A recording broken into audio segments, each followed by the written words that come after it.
Semua itu kami perintahkan melakukan kegiatan preemptif tadi, penangkalan. Selalu handle with care. Saya minta teman-teman pejabat utama dan Kapolsek itu melaporkan ke saya itu japri. Saya nggak mau di grup. Nah, kalau japri saya bisa handle satu-satu. Kejahatan curanmor ini, sindikat curanmor ini adalah kejahatan yang terorganisir. Katanya sindikat kecil-kecil tapi lengkap. Ada yang sebagai pemetik, orang yang mengambil, ada yang membantu, mengawasi, ada juga yang nanti dia maklarin untuk mencari. Terjadi karena ada kesempatan. Dan niat, bukan. Kejahatan terjadi karena adanya niat dan kesempatan.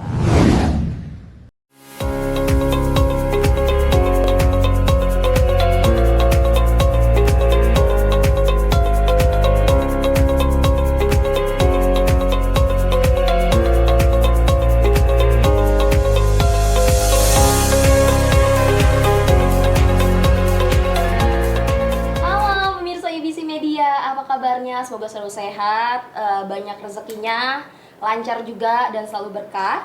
Ini kembali lagi dengan saya dalam podcast Apa Kata Indonesia dengan tema ngobrol santai dengan Pak Kapolres Metro Jakarta Selatan.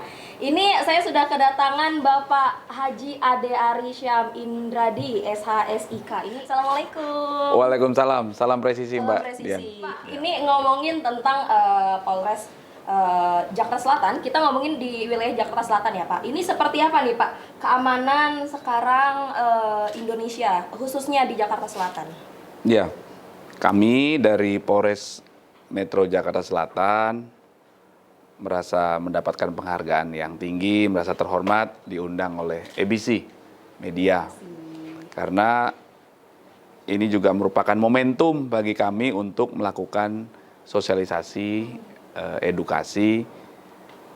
Mindset kami, khususnya saya pribadi, kami melakukan kampanye. Kampanye pencegahan kejahatan. Setiap hari teman-teman saya, Polres Jakarta Selatan itu anggotanya ada 1.250. 1.250. Iya, ditambah sekitar 150 ada anggota Satlantas wilayah Jakarta Selatan.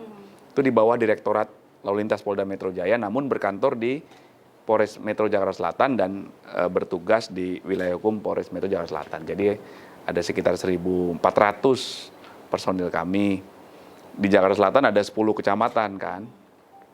Ada 2,3 juta penduduk, rasionya berarti 1.400 dibanding 2,3, hampir 1 berbanding 2.000. Nah, setiap hari kami melakukan kegiatan-kegiatan preemptif namanya yang pertama. Preemptif itu adalah kegiatan penangkalan yang dilakukan oleh teman-teman kami di jajaran Binmas, kemudian jajaran patroli juga melakukan kegiatan penangkalan, serta jajaran intelijen. Namun, kebijakan kami pribadi bahwa semua personil polisi di Polres Metro Jakarta Selatan, kalau saya berbicara Polres Metro Jakarta Selatan itu dengan polsek jajaran ya, semua itu kami perintahkan melakukan kegiatan preemptif tadi, penangkalan. Melakukan kegiatan imbauan, sosialisasi, edukasi, patroli dialogis. Setiap ada masyarakat berkumpul, kami minta teman-teman kami melakukan pendekatan, melakukan komunikasi, memperkenalkan diri, kemudian menyampaikan nomor handphone. Nomor handphone pribadi saya pun saya sebarkan ke masyarakat, dan di akun Instagram dan TikTok saya juga ada. Nggak apa-apa ya, ini sedang live Instagram dan TikTok saya. Halo. Sebagai sarana komunikasi kami dengan masyarakat. Nah, kegiatan preemptif itu kami tingkatkan tidak hanya pada petugas yang bertugas pokok melakukan kegiatan preemptif. Dengan harapan seluruh masyarakat Jakarta Selatan, yaitu 2,3 tadi atau 2,4, atau bahkan lebih ya, kalau di jam kerja, di hari kerja itu kan tidak hanya penduduk Jakarta Selatan saja yang beraktivitas, tapi ada juga masyarakat lain yang melakukan kegiatan di Jakarta Selatan. Sehingga kami berharap semua masyarakat itu tersentuh oleh polisi, dipolisikan cara berpikirnya, diajak untuk melakukan pencegahan kejahatan. Tadi didatangi, kemudian petugas polisinya memperkenalkan diri, kemudian membagikan nomor handphone, yang ketiga menyatakan kesiapan bahwa kami jajaran Polres Metro Jakarta Selatan siap untuk dihubungi apabila masyarakat membutuhkan bantuan polisi. Kemudian yang keempat, kegiatannya adalah kami menampung, menyerap aspirasi. Ada program Bapak Kapolri namanya Jumat Curhat. Jumat Curhat itu tidak hanya seremonial di hari Jumat saja. Namun setiap saat itu kami menyerap aspirasi masyarakat dengan sistem door to door tadi, mendatangi. Itu kegiatan yang pertama, kalau garis besarnya tadi preemptif. Yang kedua kegiatan preventif. Preventif itu kegiatan pencegahan. Pencegahan itu biasanya dilakukan oleh petugas polisi yang berseragam. Kami merekap atau mendata setiap hari besok kegiatan masyarakat yang berlangsung di Jakarta Selatan apa saja. Dengan adanya pemberitahuan atau informasi dari masyarakat yang akan melakukan kegiatan, menyampaikan pendapat di muka umum atau unjuk rasa misalkan. Kemudian ada kegiatan-kegiatan eksebisi, festival, pertandingan olahraga yang menimbulkan adanya kerumunan, keramaian. Dalam hal yang positif ya, itu kami setelah diberitahu oleh masyarakat, kami wajib mengamankan kegiatan tersebut. Belum lagi ada kegiatan-kegiatan tambahan, itu kami data, kemudian kami lakukan kegiatan pencegahan namanya preventif. Kami harus hadir di tengah-tengah kegiatan masyarakat, di tengah aktivitas masyarakat, untuk melakukan kegiatan preventif. Yang ketiga adalah namanya kegiatan represif atau penegakan hukum. Penegakan itu kami lakukan apabila kami temukan adanya gangguan ketertiban umum yang mengarah pada perbuatan tindak pidana. Baik yang ditemukan langsung oleh masyarakat, oleh petugas kepolisian, ataupun yang dilaporkan oleh masyarakat ke kantor kepolisian, baik di Polres dan di Polsek, yang wujudnya adalah laporan polisi. Itu kami lakukan tindakan penegakan hukum, yang dimulai dari penyelidikan hingga ke penyidikan. Apa bedanya penyelidikan sama penyidikan? Penyelidikan itu adalah kegiatan untuk mendalami apakah peristiwa yang dilaporkan itu merupakan tindak pidana atau bukan. Jika ditemukan ada dugaan tindak pidana, kami tingkatkan ke penyidikan. Penyidikan adalah untuk membuat terang peristiwa yang terjadi guna untuk menentukan siapa tersangkanya. Oke. 3 strategi atau metode cara bertindak inilah yang kami lakukan terus. Tentunya kami bersinergi dengan Forkopimko, Bapak Wali Kota, beserta jajaran, Pak Dandim, jajaran itu kami bersinergi untuk mewujudkan Jakarta Selatan yang aman. Oke. Itu secara umum yang kami lakukan, Mbak. Selama sosialisasi, apakah ada kesulitan tersendiri ya, Pak? Betul, tentunya selain kesulitan itu yang pertama dari internal kami sendiri, karena kami juga punya kewajiban. Saya selaku Kapolres tidak hanya bertindak sebagai pimpinan atau komandan, tapi saya juga harus bertindak sebagai guru, sebagai bapak, bahkan sebagai teman, sebagai sahabat bagi rekan-rekan saya, anggota saya. Saya juga punya kewajiban untuk meningkatkan kemampuan mereka. Sekarang permasalahan pertama yang internal tentunya apa yang saya sampaikan, ilmu yang sudah kami dapatkan dari sekolah kami masing-masing di jenjang kepolisian yang berbeda-beda. Ada yang masuk dari jalur Bintara, ada yang masuk jalur dari Akademi Kepolisian, ada yang masuk dari jalur sumber sarjana, kemudian nanti dari yang brigadir tadi, yang dari SPN, itu sekolah lagi ke sekolah perwira dan lain sebagainya. Itu terus kami SOP, peraturan-peraturan Kapolri, peraturan-peraturan Kasatker di Mabes, peraturan Kabaharkam, peraturan Kabareskrim dan lain sebagainya itu sudah ada semua. Namun itu perlu kita sosialisasikan dan kami edukasi terus rekan-rekan kami untuk siap, agar selalu siap tampil ke masyarakat. Itu juga menjadi kendala ketika apa yang kami sampaikan itu belum tentu sepenuhnya dipahami. Belum tentu sepenuhnya dipahami.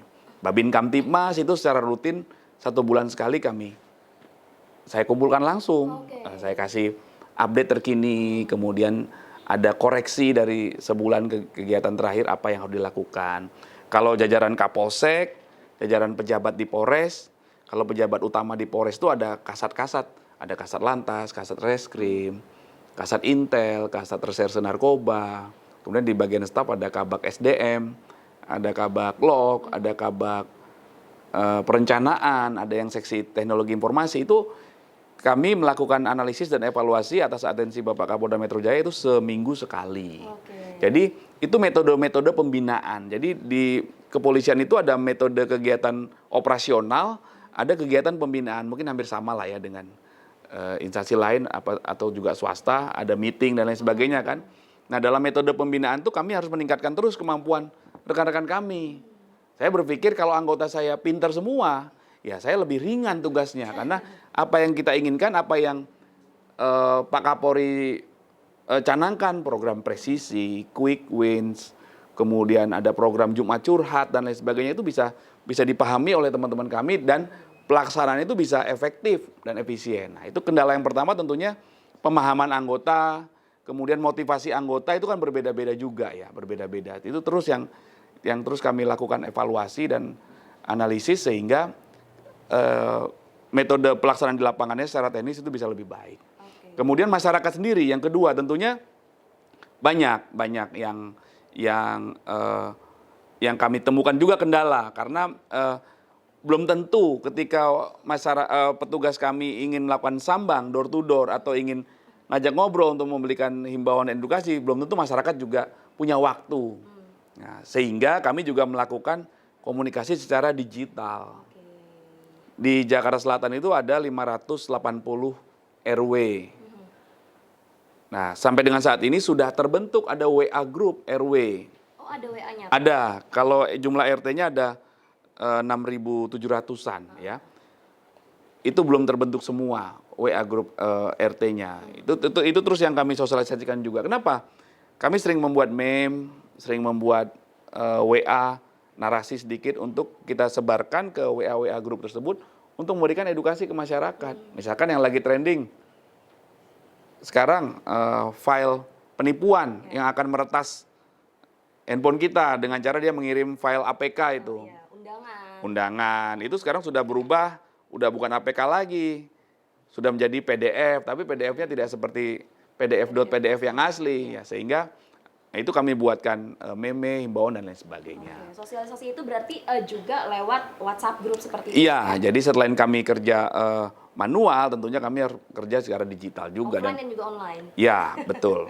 Itu kami lakukan juga. Ya, kendalanya tentunya ada ketika tidak semua masyarakat atau belum semua masyarakat tersentuh atau ketemu oleh anggota kepolisian. Sehingga kami menekankan terus kepada teman-teman di lapangan, ada undangan dari warga, ada undangan dari siapapun kalau bisa hadir. Termasuk ini ya, saya menerima undangan dari EBC ini, saya memanfaatkan betul momentum ini untuk menyampaikan sosialisasi dengan harapan banyak yang mendengar, kemudian akhirnya paham dan melakukan kegiatan pencegahan kejahatan.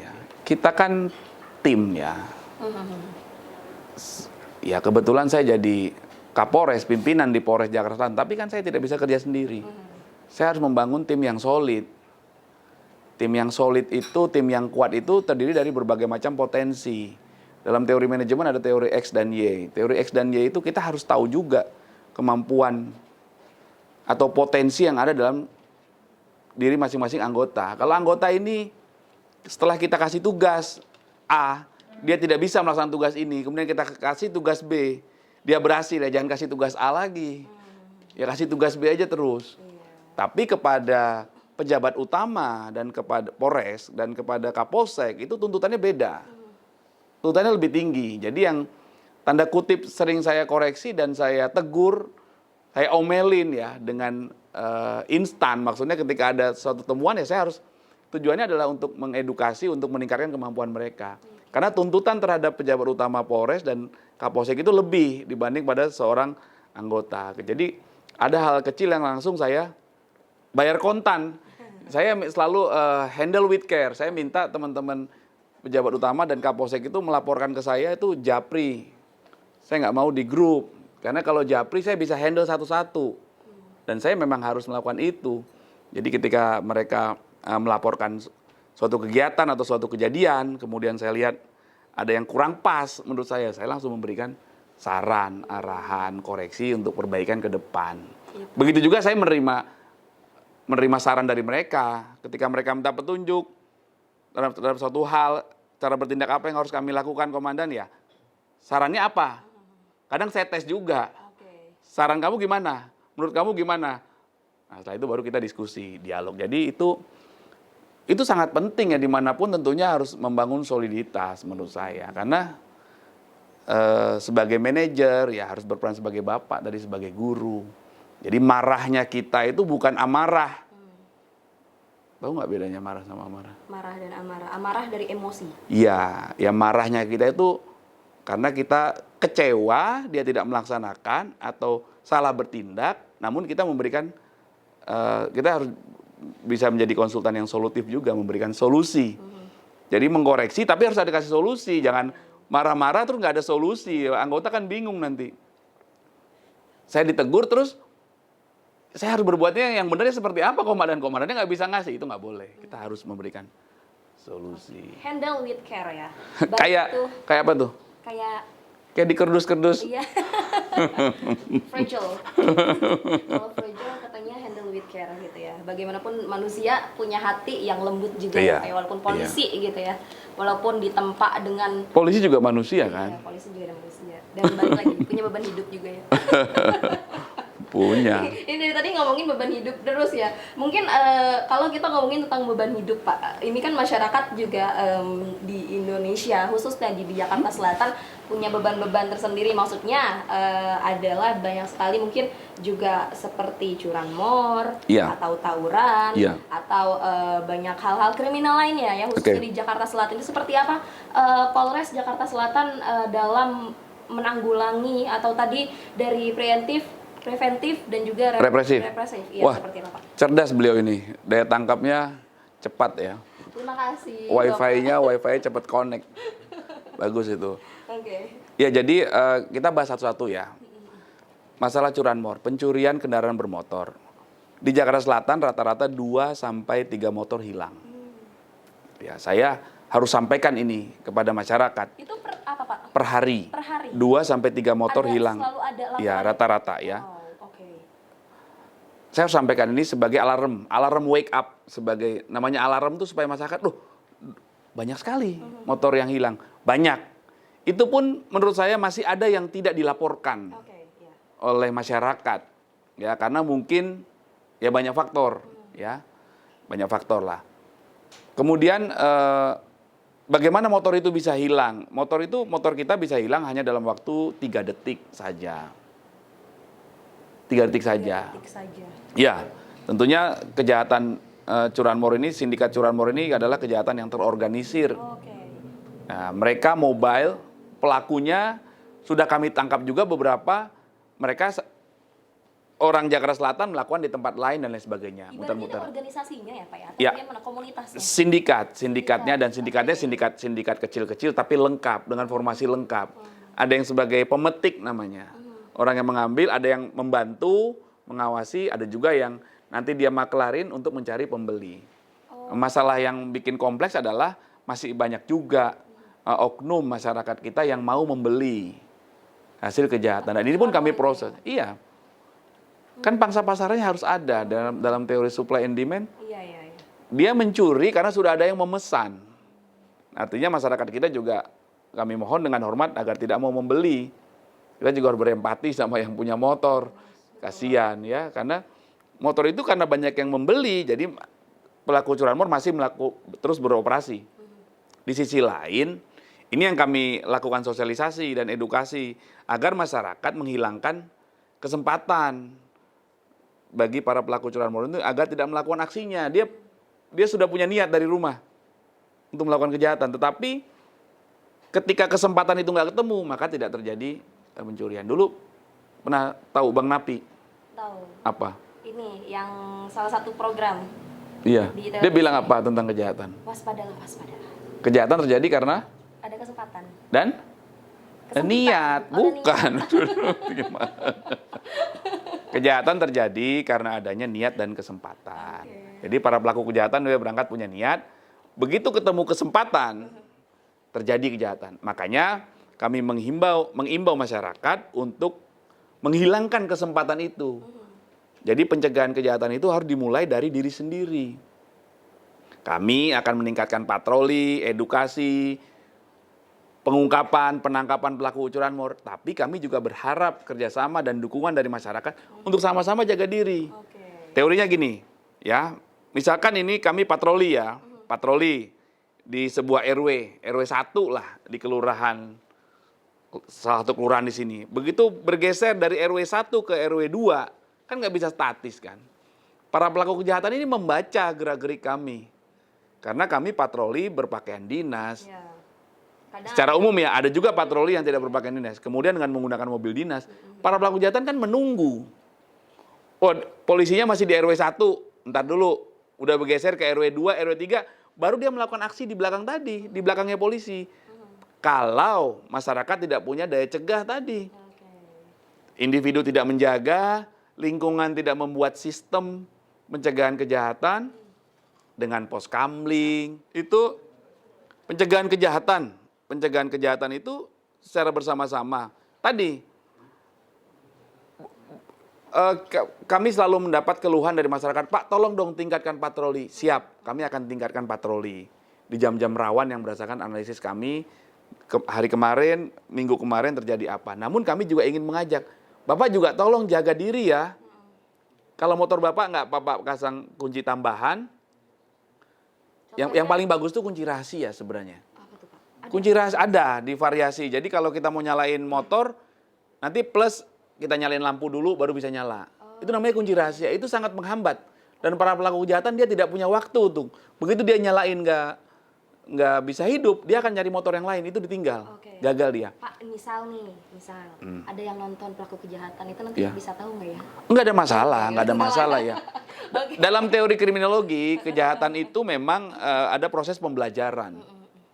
Ada dua sisi dalam sebuah edukasi yang dilakukan oleh anggota kepolisian. Bisa jadi bersifat pencegahan, ada yang bersifat jadi pembelajaran bagi para pelaku yang tadinya tidak punya, atau bagi masyarakat yang tidak punya niat tapi dikasih edukasi.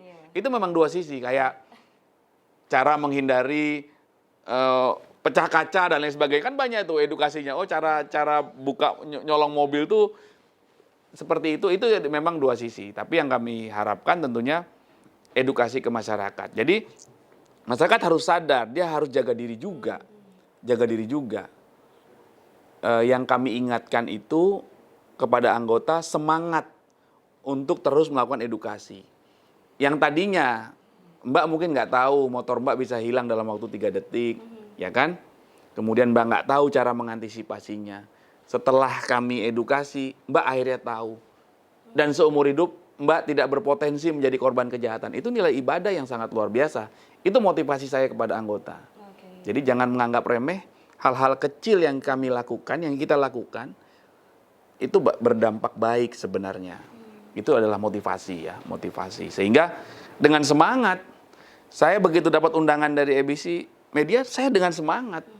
Karena ini kesempatan saya, ini peluang, momentum saya untuk mensosialisasikan ke masyarakat. Pemirsa ABC juga khususnya. Iya, itu tadi masalah curanmor tuh, baru masalah curanmor. Tawuran, Pak. Wah, banyak nih kalau biasanya weekend. Tawuran ya, Pak. Iya. tawuran, narkoba, itu kunci utamanya adalah ketahanan keluarga. Orang tua, kita kan dititipin anak. Kami ya, Mbak belum nikah kan? Iya, nanti kan dititipkan anak untuk dijaga. Anak-anak yang tawuran itu di atas jam 23 dini hari. Pertanyaannya orang tuanya mengawasi apa tidak. Nah, itu kami juga imbau, pada kesempatan ini kami imbau orang tua, kalau anak-anak di atas jam 22 nggak ada di rumah, dicari dong, dicari ya. Dan ini tanggung jawab kita. Tawuran ini juga yang berkonflik, tawuran ini juga banyak. Ada yang janjian, memang dari kelompok A dan kelompok B, atau gabungan sekolah ABC dengan DEF, itu macam-macam. Ada yang live Instagram, ada yang dari WA group. Nah, yang paling kami antisipasi adalah yang tidak punya niat tawuran, tetapi mereka nongkrong di pinggir jalan. Nongkrong, minum minuman keras. Nongkrong, kemudian ada yang pelaku tawuran yang memang mobile, mencari musuh untuk meningkatkan eksistensinya. Kemudian ketemu dengan anak-anak muda yang lagi nongkrong di situ, terjadi. Anak muda ini tentu yang di tuan rumah tadi gengsi dia, akhirnya melawan. Kerugiannya apa? Yang kami sampaikan, ketika ada informasi masuk ke kita datang ke TKP, yang mobile ini, yang pemicu ini kabur duluan karena dia naik motor. Justru yang tuan rumah nanti banyak yang diamankan. Ini kan rugi. Nah, kasihan. Banyak casing yang seperti itu ya, Pak? Ya, apabila kedapatan ada korban akibat dari tawuran itu, maka bisa kami jerat pidana pasal 170 KUHP, pengeroyokan atau penganiayaan, atau membawa senjata tajam atau alat pemukul yang tidak sesuai dengan peruntukannya. Ini kasihan. Kemudian Bapak Gubernur sudah punya kebijakan pencabutan kartu Jakarta Pintar. Oh, oke. Jadi pelaku tawuran yang kami amankan berdasarkan tindak pidana yang terjadi tadi, kami rekomendasikan ke pemerintah Kota Madia Jakarta Selatan untuk dilanjutkan proses pencabutan kartu Jakarta Pintar. Ini Agar juga jerak ya, Pak, itu untuk menimbulkan efek jerak juga. Di sisi lain di proses penyidikannya kami proses lanjut hingga ke persidangan. Oke. Tidak ada toleransi bagi para pelaku tawuran karena dalam beberapa kasus yang terjadi memprihatinkan, menimbulkan korban. Walaupun hampir setiap hari teman-teman dari Polsek jajaran, anggota Polres juga menggagalkan anak-anak yang mau tawuran. Iya, banyak sekali upaya-upaya penggagalan. Karena ini Pak, ini bisa dibilang kadang tawuran tadi misalnya case-nya adalah para pemuda yang sedang nongkrong. Iya. Tapi kan banyak juga Pak yang lewat nih, biasanya pengendara motor yang lewat nggak tahu apa-apa tiba-tiba dikeroyok juga. Tidak. Itu juga banyak ya, Pak, ya? Tidak. Bukan seperti itu. Bukan seperti itu. Jadi memang mereka mencari musuh yang sebaya. Ya tadi, berdasarkan janjian, berdasarkan tantangan di medsos atau tantangan di WA group, sama yang mobile mencari musuh yang seimbang, artinya yang setara untuk menunjukkan eksistensinya mereka. Itu anatomi kejadian tawuran yang Berarti selama ini terjadi. kalau misal ya, ada yang kayak pengendara motor nih masuk ke wilayah itu, dia cuma mau lewat aja gitu. Kadang ada Pak yang kena kayak gitu Ya mungkin secara random karena mungkin sasaran. pas usianya juga sebaya, mungkin dapat juga. Bisa ya. Nah, tetapi sasaran mereka yang utama bukan itu, ya bukan itu. Itu upaya-upaya yang kami lakukan tentang tawuran, kami edukasi juga. Ada lagi memang di beberapa tempat yang mohon maaf tidurnya gantian, Mbak. Ada. Jadi orang tuanya tidurnya malam karena rumahnya tidak terlalu cukup untuk tidur bersama, ya. Anak-anaknya tidurnya siang. Nah, ini juga kami imbau kepada tokoh agama di sana, RT RW, apabila anak-anak ini ada yang memang tidurnya siang, malam tidak tidur, tolong dikumpulkan juga. Jangan dilepas sendirian, tolong dibimbing. Anak-anak ini kan masih remaja ya. Tapi ada juga yang di atas 18 itu juga yang ikut-ikutan juga ada. Dan itu kami proses lanjut. Udah pernah lihat senjata tajam yang mereka bawa? Ya bisa di Google nanti lihat ya. Parang Itu ya. panjang-panjang sekali, stick golf, celurit, parang, ya. Mereka sudah niatnya tidak baik. Niatnya tidak baik ya. Jadi anak muda ini kan memang proses mencari jati diri ya. Kemudian masuk ke dalam lingkungan-lingkungan yang dia merasa nyaman. Oleh karena itu, apabila kita punya keluarga seusia itu, kita wajib mendampingi. Saya berharap orang tua adalah teman terbaik, sahabat terbaik dari anak-anaknya. Itu, dan anak-anak ini harus diajak ngomong secara dewasa. Harus diajak ngomong secara Iya, harus diajak ngomong secara dewasa, diajak mereka terbuka untuk bercerita. Jangan sampai anak-anak masuk ke dalam lingkungan yang tidak baik, kemudian dia merasa nyaman. Di sisi lain ada juga yang memang kurang perhatian. Ini juga kami juga sangat hati-hati juga dalam handle anak ya. Ya, mereka juga punya passion, mereka juga punya perasaan kan. Kita harus memahami juga. Butuh pendampingan. Butuh sahabat, butuh guru, butuh tauladan juga. Yang paling berat itu tauladan ya, tentunya kami sebagai orang tua. Nah, ini kami imbau juga ke masyarakat.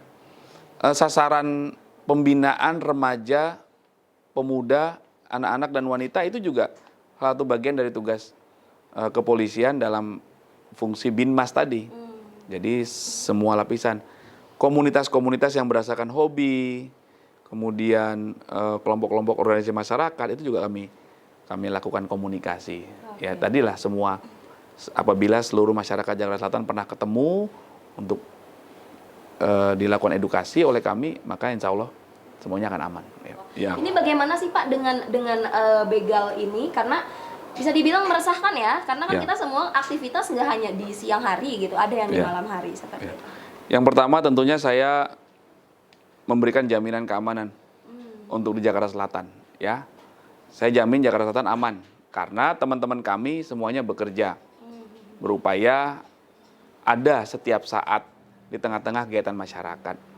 Yang kedua tentunya kami memberikan imbauan kepada Mbak, kepada masyarakat yang tanda kutip merasa resah karena keamanan itu sifatnya subjektif ya, subjektif. Yang paling penting itu adalah bagaimana menjaga diri dan mencegah, tidak provokatif, tidak memancing. Jadi kalau bawa handphone ya handphonenya diumpetin di depan, lagi Atau naik masukin motor tas. ya dimasukin tas. Kalau tidak perlu tidak bawa tas, bawa barang yang secukupnya. Karena itu provoke, memancing, Oke. memancing. Karena para pelaku kejahatan ini dia mobile, begal dalam arti jambret, dalam arti rampok yang mengancam dulu, ada mengancam supaya Mbak menyerahkan barang atau mengambil dengan kekerasan. Habis diambil dipaksa baru di. Ya. Nah itu macam-macam ya. Ini masih terjadi. Yang paling penting adalah sama-sama kita jaga. Di kendaraan umum, ya tentunya kita harus melihat. Mungkin tidak perlu menggunakan handphone, apalagi handphone kita mungkin nilainya cukup mahal. Pricey Nah, ya. kita harus hati-hati juga. Kita harus waspada. Kita keluar rumah, kita harus berpikir bahwa kita berpotensi menjadi korban kejahatan apabila kita tidak menjaga diri masing-masing. Jangan memancing karena situasi juga yang membuat orang tadinya tidak punya niat tadi, kan tapi dia melihat kesempatan. Loh ini kok ada Mbak Dian ini handphonenya bagus sekali ya. Naruhnya gampang sekali diambil. Tadi dia nggak punya niat, tapi kesempatan ada. Niatnya juga bisa saja baru-baru saja muncul, iya, langsung digas. Belum lagi sindikat copet di angkutan umum, jambret, ini harus hati-hati, betul-betul harus waspada.